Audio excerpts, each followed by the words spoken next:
하나님 말씀 민수기 21장 1절로 3절 말씀을 우리 허성찬 집사께서 봉독해 주시겠습니다. 구약 성경 231쪽 민수기 21장 1절로 3절 말씀을 봉독해 올립니다.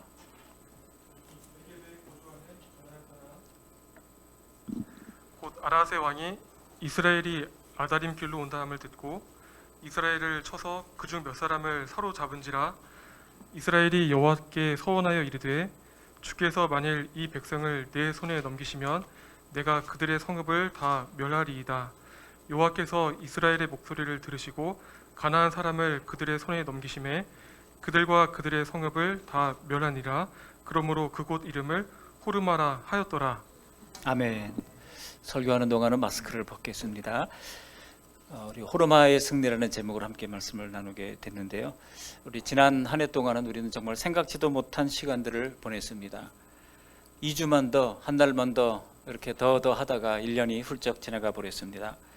그동안 모든 교회는 완전한 모습으로 예배를 드리지 못했습니다. 그래도 우리가 어디서든 이렇게 있는 자리에서 또 대면으로 비대면으로 예배할 수 있게 된 것을 감사를 드립니다. 오늘은 민수기의 말씀을 통해서 은혜를 얻고 힘을 얻는 시간 되시기를 바랍니다. 오늘 말씀은 이스라엘의 광야 40년을 거의 다 마치고 이제 가나안 땅으로 진입하려고 하는 아주 중요한 시점에서 일어난 일입니다. 가나안을 눈앞에 두고 처음으로 승리를 거둔 이 전쟁은 앞으로 있을 본격적인 가나안 정복 전쟁의 서막이라고 할 수가 있습니다. 오늘 우리는 말씀을 통하여 가나안 정복 전쟁과 같은 우리의 믿음의 전쟁을 어떻게 승리로 이끌 수 있을지 오늘 말씀을 통해서 깨달음을 얻는 시간 되시기를 주님의 이름으로 축복합니다. 단 3절밖에 되지 않는 짧은 말씀입니다만 한 절 한 절 함께 생각하면서 은혜를 나누고자 합니다. 첫 번째로는 문제가 발생한다는 것이죠. 문제는 항상 갑자기 발생합니다. 세상에 일어나는 문제들이 예고하고 오는 경우도 있지만 갑자기 일어나는 경우들이 대부분입니다. 건강이든 우리의 혹은 재산이든 갑자기 도둑처럼 임하게 되는 경우들이 많죠. 이스라엘에게도 이런 문제가 일어났었습니다. 그러나 이스라엘의 대응은 어떻습니까? 3가지로 정리했습니다. 그래서 바로 기도와 기다림과 실력을 키우는 것이었다는 것이죠. 그리고 마침내 때가 되어 3절에 있는 것처럼 하나님이 응답하십니다. 이런 3가지 골격을 가지고 함께 말씀의 은혜를 나누고자 합니다. 첫 번째로 문제의 발생입니다. 이스라엘은 가나안을 향해 진군하는 중에 갑자기 습격을 당합니다. 습격이라는 말 자체가 그렇죠. 예고하고 하는 게 아닙니다. 갑자기 급습하는 것이죠. 1절 말씀을 함께 읽어보시겠습니다. 네겝에 거주하는 가나안 사람 곧 아라세 왕이 이스라엘이 아다림 길로 온다함을 듣고 이스라엘을 쳐서 그중 몇 사람을 사로잡은지라. 당시 이스라엘은 가나안 땅에 입성하기 위해 가나안 땅에서 애굽으로 내려가는 그 길이 네게부라고 하는 사막 지역입니다. 그 네게부 남방, 옛날 개혁 성경에는 남방이라고 하는 말로 번역을 했습니다만 그 네게부 근처를 지나가고 있었습니다. 그 네게부를 이제 지나가면 이제 이스라엘로 들어가는 길이죠. 당시 이스라엘이 가나안 땅으로 진격하고 있다고 하는 소문은 가나안 땅 전 지역에 퍼져 있었습니다. 그래서 가나안 땅의 국가들은요 이스라엘의 진군에 촉각을 곤두세우고 있었습니다. 왜냐하면 그들로서는 이스라엘은 너무나 대단한 민족이었거든요. 왜냐하면 40년을 그 전갈이 득실되고 불뱀이 득실되는 광야에서 살아남은 민족이었거든요. 거기에 살아남을 존재가 없었습니다.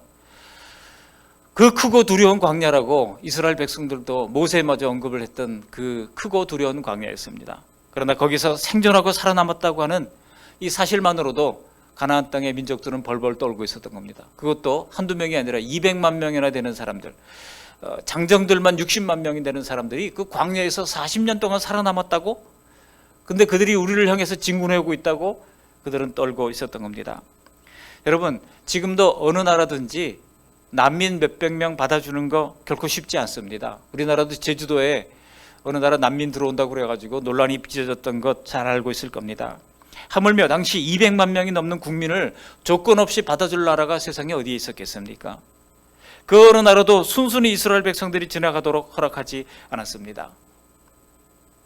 종종 우리는 하나님이 젖과 꿀이 흐르는 가나안 땅을 선물로 주신다고 할 때 이것을 너무나 간단하게 생각하는 경우들이 있습니다. 그러나 그 과정은 결코 간단하지 않습니다. 왜냐하면 결국은 전쟁을 통하여 싸워서 차지해야 하는 땅이었기 때문입니다.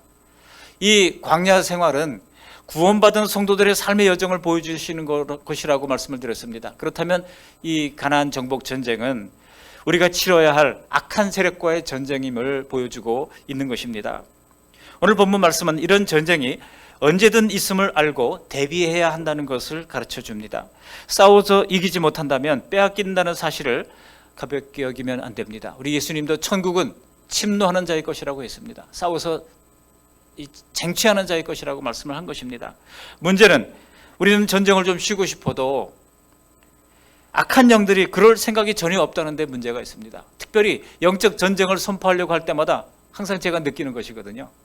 평안합시다, 사랑합시다 이럴 때는 별로 문제가 없어요. 그런데 영적 전쟁해야 됩니다라고 말씀을 준비하려고 그러면 이상하게 태클을 거는 것을 제가 느낍니다. 제게 말씀이 영적 전쟁에 관한 것이잖아요. 호르마의 승리, 이 말씀을 준비하는데 한 주간 동안 얼마나 영적 전쟁을 저도 겪었는지 몰라요. 이상하게 말씀을 준비하려고 좀 앉으면 전화가 오는데 긴 전화가 옵니다. 또 말씀을 준비하려고 그러면 갑자기 예기치 않던 손님이 찾아옵니다. 갑자기 또 무슨 일이 일어나서 또 같이 그 일에 하루를 뺏깁니다. 이상하게 이런 일이 벌어지더라고요. 뭐 특별하게 어려운 일도 없었습니다. 특별하게 힘든 일도 없었습니다. 그런데요, 어제 저녁에 샤워하는데 코피가 확 쏟아지더라고요. 특별하게 제가 힘든 것도 없었어요. 그런데 이상하게 말씀을 준비하려고 그러면 방해하는 일들이 계속 일어나는 것을 느꼈습니다. 바로 그래서 여러분 지난 한 주간도 내가 편안하고 싶었지만 그게 잘 안 되고 또 어려운 문제들이 있었던 것을 우리가 생각해 볼 수 있습니다. 그런데 오늘 싸움이 일어났던 이 장소는 이스라엘로서는요 아주 의미가 깊은 곳입니다. 이것은 40년 전 가나안 입국을 앞둔 출애굽 1세대들에게 실패의 장소요 아픔의 장소였던 장소가 바로 이 호르마라고 하는 장소입니다. 왜냐하면 40년 전 그들의 부모 세대가 가나안 땅을 정탐했을 때에 가나안 땅을 악평을 하고 원망을 하지 않았습니까? 그 바람에 광야 40년을 이제 뺑뺑이를 돌아야 하는 징계를 받게 됐던 겁니다. 뒤늦게 회개하고 우리가 잘못했습니다. 이제 우리가 진군하겠습니다라고 뒤늦게 이제 전진하려고 그럴 때 모세가 만류하잖아요. 가지 말아라. 가면 안 된다. 근데 그들이 지금이라도 가겠습니다 하고 막 모세의 만류를 뿌리치고 나갔다가 어떻게 됐습니까? 완전히 가나안 족속과 싸워서 대패를 했던 장소가 바로 호르마라고 하는 장소였습니다. 이스라엘에게는 패배의 장소, 수치의 장소가 호르마였습니다.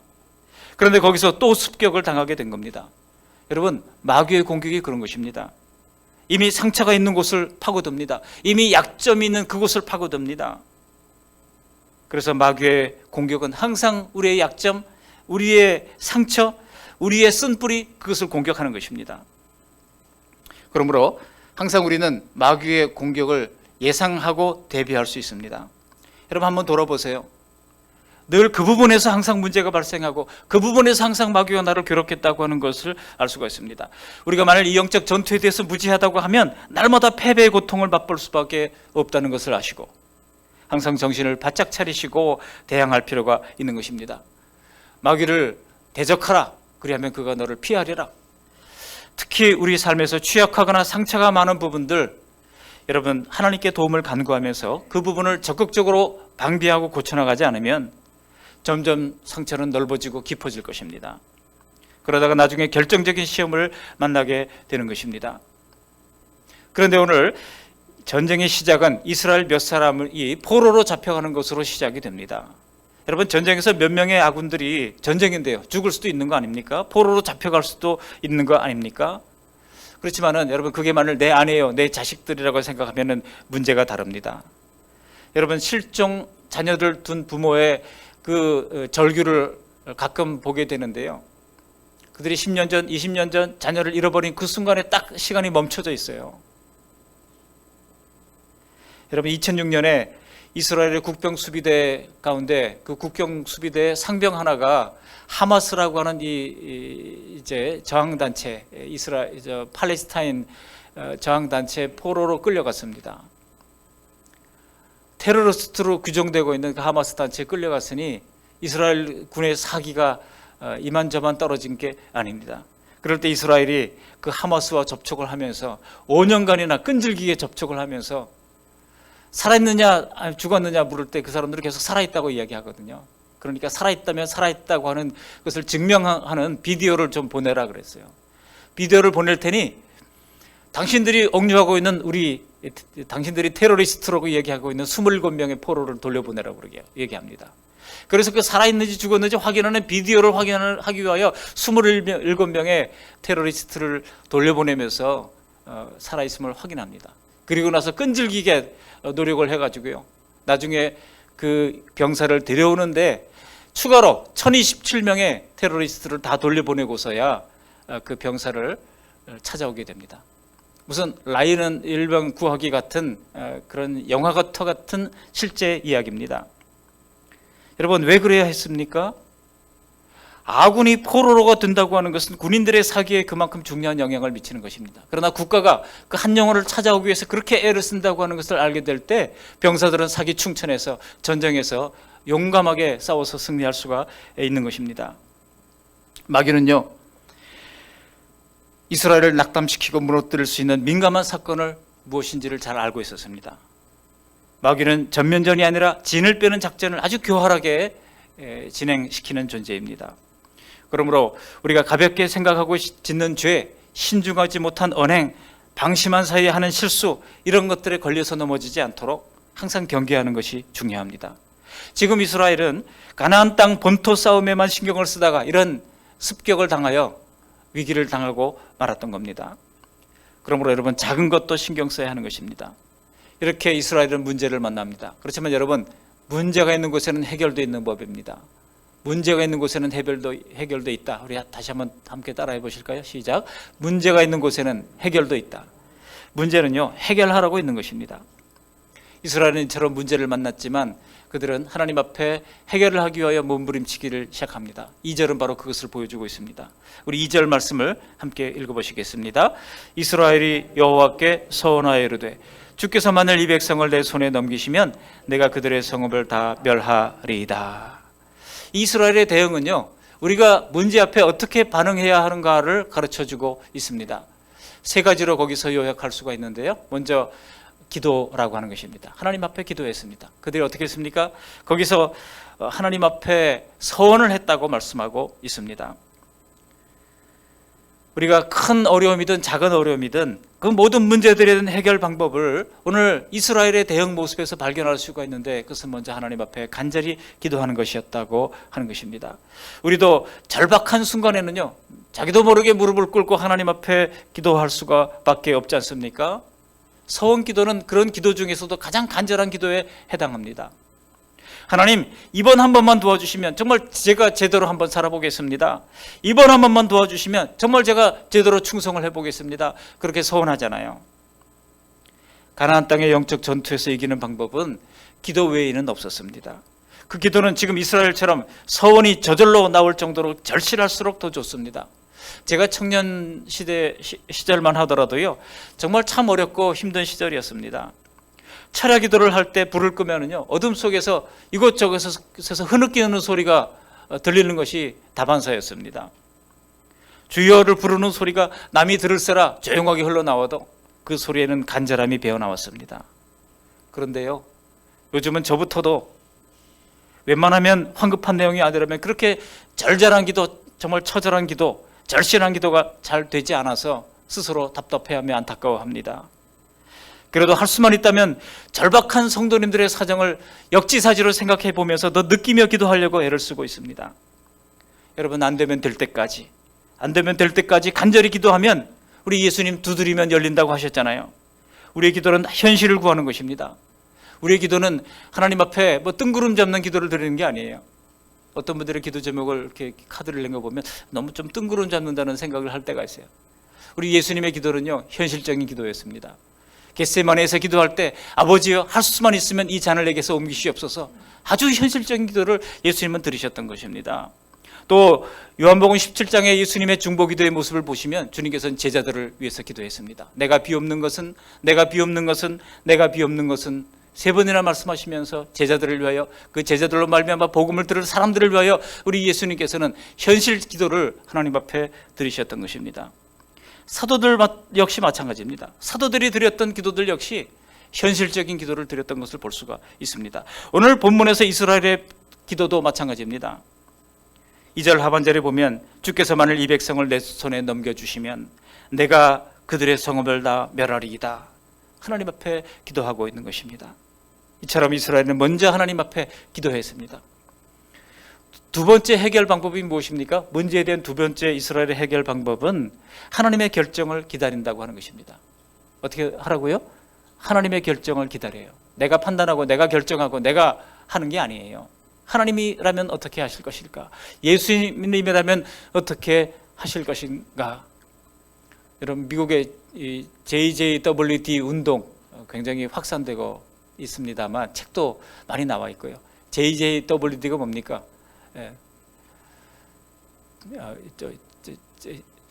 What would Jesus do예요. JWJD네요. JWJD 운동이에요. 죄송합니다. JWJ. What would Jesus do예요.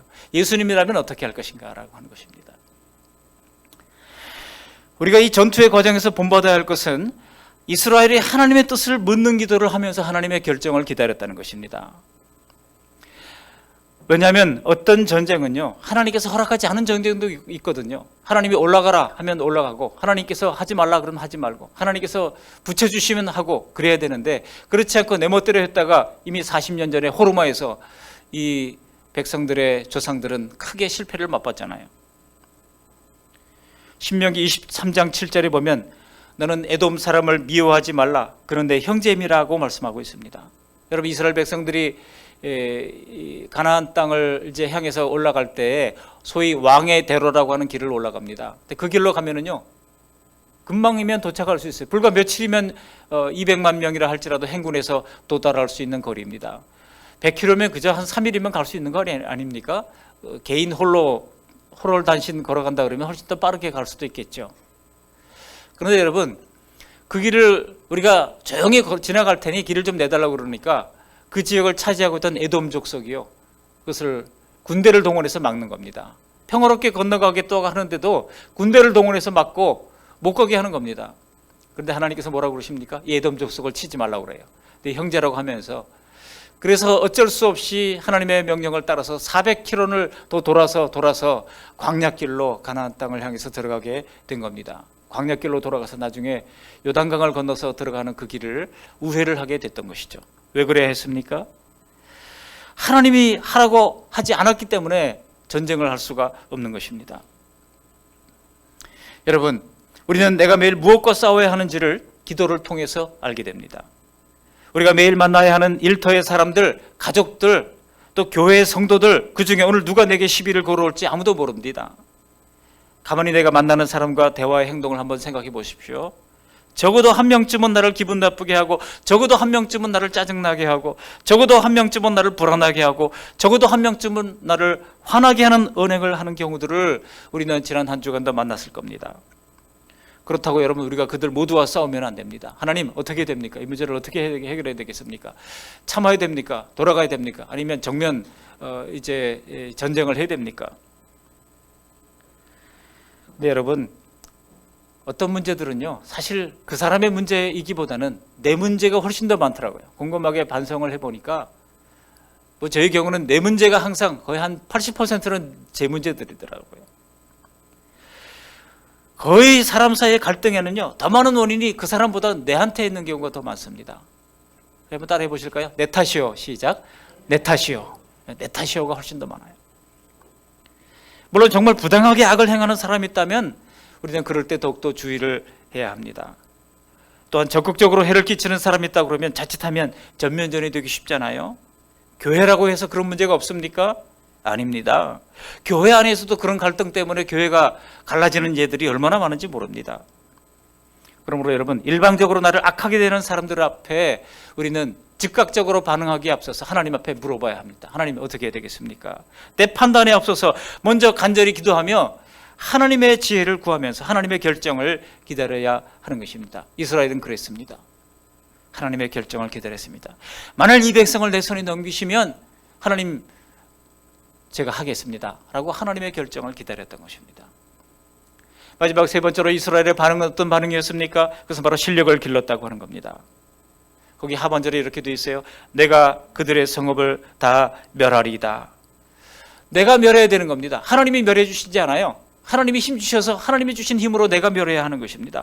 우리가 기도로만 모든 영적 전쟁에서 이기는 것은 아닙니다. 이스라엘은 광야 40년 동안 무엇을 했겠습니까? 매일 하늘에서 공짜로 내려주시는 그런 만나를 먹으면서 빈둥빈둥 놀면서 그렇게 허송세월하지 않았습니다. 삼시세끼 하나님이 해결해 주시니 아무것도 하지 않고 편안하게 있었던 것은 아닙니다. 여러분, 이스라엘은 우리와 똑같은 성정을 가진 사람들입니다.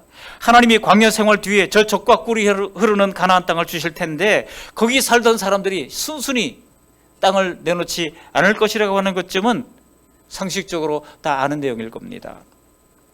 그래서 광야 생활은 전쟁을 위한 훈련의 장이었다고 하는 것을 우리가 짐작해 볼 수 있습니다.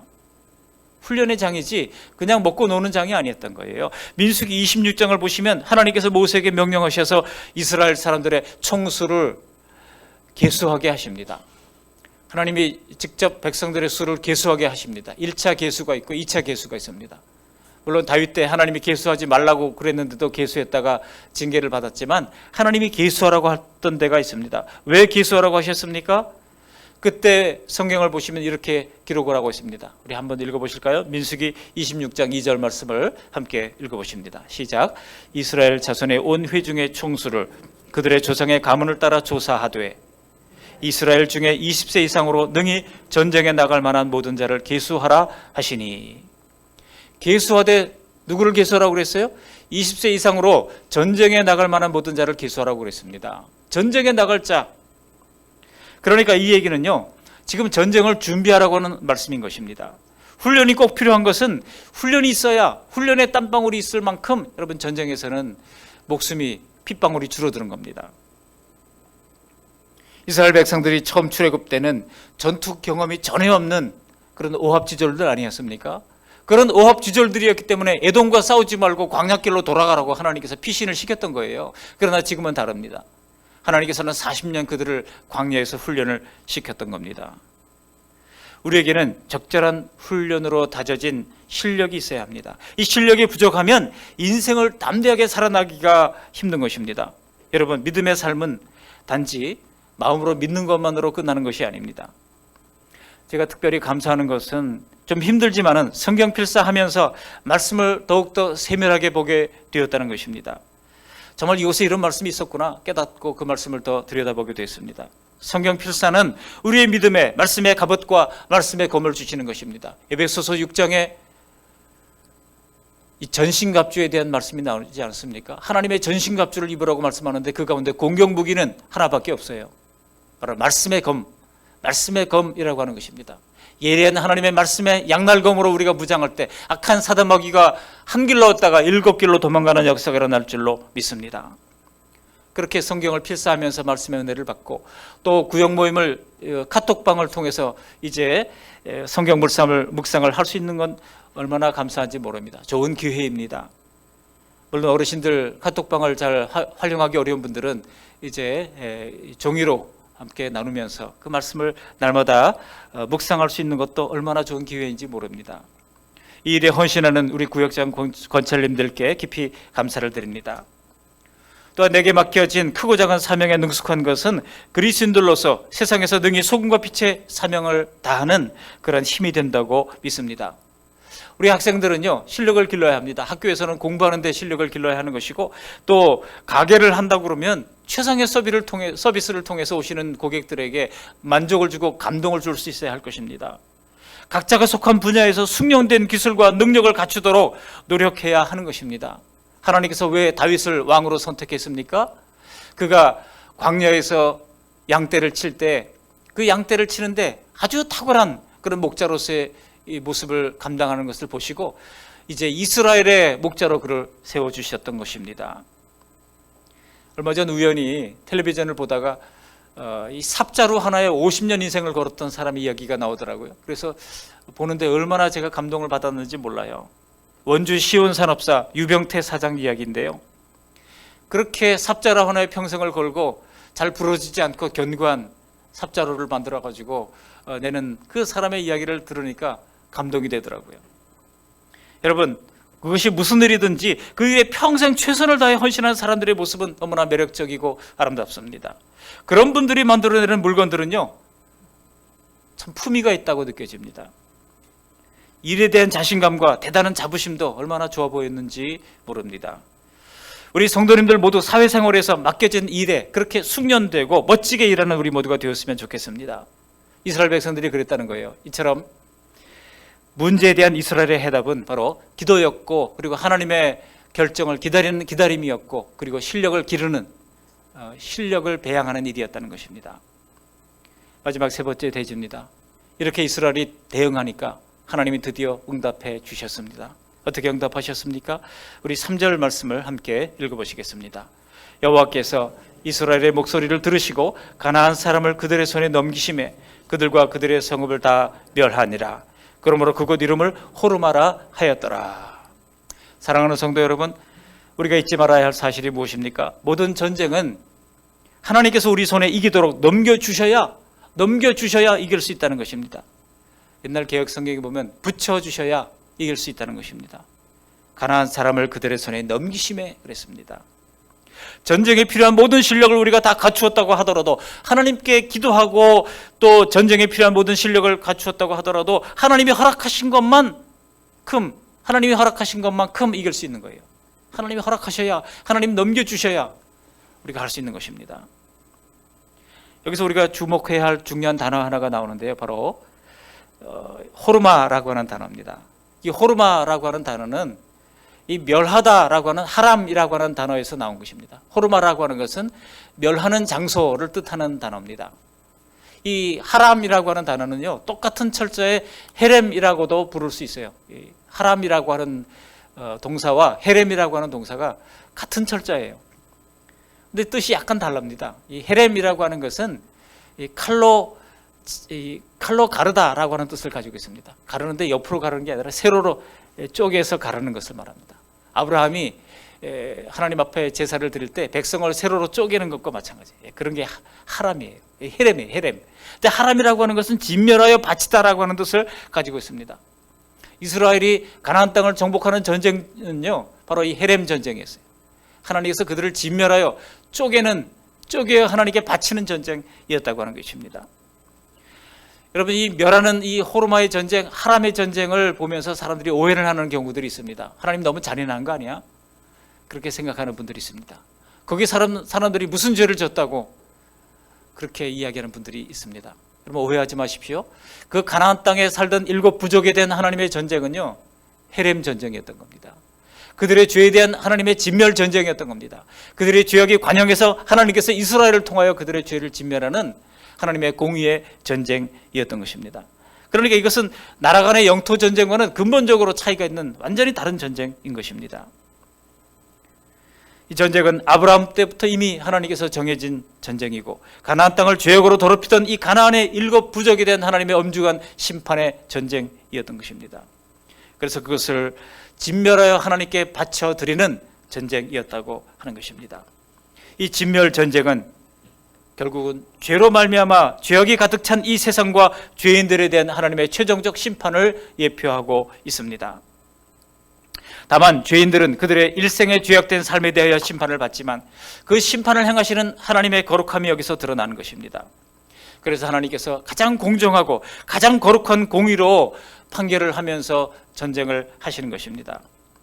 이러한 하나님의 심판에는 거룩성이 있습니다. 무슨 IS가 사람들을 죽이는 것 같은 그런 처절한 고문과 같은 그런 게 없어요. 하나님의 심판의 전쟁에도 하나님의 거룩이 있고 하나님의 영광이 있고 하나님의 격이 있다고 저는 믿습니다. 그것이 바로 가나안을 향한 심판의 전쟁에서도 드러난 것입니다. 그러므로 우리는 이 하나님의 진멸하는 전쟁에 대해서 오해하지 말아야 할 것입니다. 이스라엘은 이렇게 이 호르마에서 완벽한 첫 번째 전쟁을 승리로 이끕니다. 그리고 하나님의 거룩한 전쟁의 명령에 따라 그 성읍을 완전하게 진멸합니다. 오늘 말씀은 우리가 싸워야 할 영적 전쟁에도 어떤 죄도 남기지 말아야 한다고 하는 것을 가르쳐주고 있는 것입니다. 영적 전쟁에서 어떤 죄악의 모습도 남기지 말고 깨끗하게 진멸하는 것으로 적용할 수가 있을 겁니다. 이스라엘은 후일에 여호수아와 함께 가나안 정복 전쟁을 치르게 되는데, 그러나 진멸하지 않고 남겨둔 몇몇 족속들이 있었거든요. 그들로 말미암아 어떻게 됩니까? 결국 그들이 옆구리에 가시가 되고 그들이 이스라엘을 멸망시키는 죄악이 들어오는 통로가 되어버렸고 말았던 것입니다. 그러므로 우리는 하나님이 넘겨주실 때, 그 모든 죄를 이기도록 하나님이 넘겨주실 때까지 오직 말씀과 기도로, 또한 우리의 영적 실력을 키워나감으로 말미암아 마침내 우리의 내면에 진드기처럼 붙어있는 죄성과 매일의 죄들을 진멸하기까지 힘써 싸워나가는 저와 여러분들이 되시기를 주님의 이름으로 축원합니다. 말씀을 정리합니다. 코로나가 발생한 지 1년이 훌쩍 넘었습니다. 우리는 지난 1년 광야 같은 인생 영적 전투의 한가운데서 살아왔습니다. 그래도 우리를 인도해 주시고 함께해 주신 하나님이 계셔서 행복한 기억이 더 많습니다. 저는 최근에 기도하면서 우리 교회를 인도하시는 하나님을 깨달으며 큰 은혜를 받았습니다. 생각해보니 미디어실을 준비하게 하셔서 코로나 시대를 대비하게 하심도 얼마나 절묘한 하나님의 인도였는가를 깨닫습니다. 또한 코로나 와중에도 하나님의 은혜를 주신 성도님들을 통하여 적절하게 필요를 채워주시고 공급해 주신 은혜도 감사합니다. 비대면으로 많은 성도님들이 못 오는 가운데서도 늘 현장을 지키면서 이 모양 저 모양으로 힘을 모아주신 성도님들이 있어서 감사했습니다. 또한 비록 이렇게 제한적일지라도 대면 예배로 모일 수 있게 된 것을 감사합니다. 또한 앞으로 온 교회가 다들 밝은 모습으로 다시 모여 마음껏 하나님을 찬양하게 될 그날을 소망하면서 미리 감사를 드립니다. 여러분, 전도서 3장 1절에 보면 이런 말씀이 있어요. 같이 한번 읽어보시겠습니다. 3장 1절, 범사에 기한이 있고 천하만사에 다 때가 있나니. 그렇습니다. 천하만사에 다 때가 있는 겁니다. 그 다음 전도서 3장 11절입니다. 시작. 하나님이 모든 것을 지으시되 때를 따라 아름답게 하셨고 또 사람들에게는 영원을 사모하는 마음을 주셨느니라. 그러나 하나님이 하시는 일의 시종을 사람으로 측량할 수 없게 하셨도다. 측량할 수 없게 하셨다는 거예요. 우리가 미래를 너무나 정확하게 꿰뚫어 알면요, 사람들이 자기 생각을 의지합니다.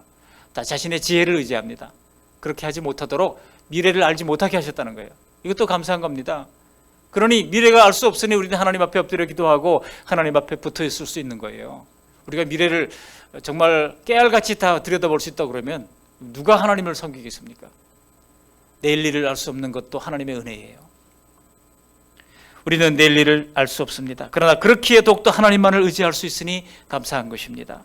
전능하시고 전지하신 하나님께서는 모든 것을 아시기에 우리의 가정적, 교회적 필요를 채워주시고 또한 코로나 시대에도 사명을 감당하도록 우리를 도와주시는 줄 믿습니다. 앞으로도 우리 하나님께서 함께해 주실 것입니다. 다만 우리는 스스로도 매일 승리하는 삶을 살기 위하여 기도로 말씀으로 더욱 힘쓰면서 주님 따라가는 믿음의 용사들이 다 되시기를 주님의 이름으로 축원합니다. 아멘. 고마우신 하나님 감사합니다. 오늘 귀한 말씀을 우리에게 들려주셨습니다. 문제는 예기치 않게 우리에게 다가옵니다. 언제 어디서나 예기치 않은 모습으로 우리에게 다가옵니다. 하나님, 그럴 때 낙심하지 않게 하시고 그럴 때 하나님 앞에 간절히 엎드려 기도할 수 있도록 도와주시고, 하나님, 내 방법, 내 생각이 아니라 하나님의 뜻에 합당한 것인지 하나님의 결정을 기다리게 하시고 그때까지 실력을 기를 수 있도록 은혜를 베풀어 주시어서 하나님의 응답하실 때 마침내 넘겨주심으로 말미암아 승리하는 삶을 살아드리는 복된 주의 백성들이 다 될 수 있도록 이끌어 주시옵소서. 예수님 거룩하신 이름으로 감사하며 기도합니다. 아멘.